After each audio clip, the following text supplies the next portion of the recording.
যার কথা আপনি সারাক্ষণ ভেবে চলেছেন তার মনের গোপনে আপনাকে নিয়ে কি চলছে, উনি কি আদৌ ভালোবাসেন? দ্য লাভার্স, উনি তো এটাকে ডিভাইন কানেকশন বলে বুঝতে পেরে গেছেন।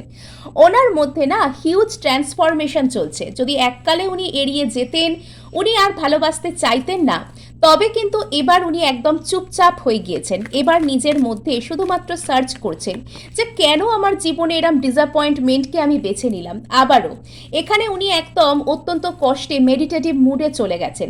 যদি উনি এই মুহূর্তে আপনার থেকে দূরে থেকে থাকেন, উনি সমস্ত কিছু এই সম্পর্কের সব ভালো দিককে উনি এবার দেখতে পাচ্ছেন। আর তার জন্য না উনি একদম আস্তে আস্তে চুপচাপ হয়ে গিয়েছেন, শুধু আপনার প্রতি এই কানেকশনটাকে গভীরভাবে ফিল করছেন। আর উনি মুখ ঘুরিয়ে থাকবেন না।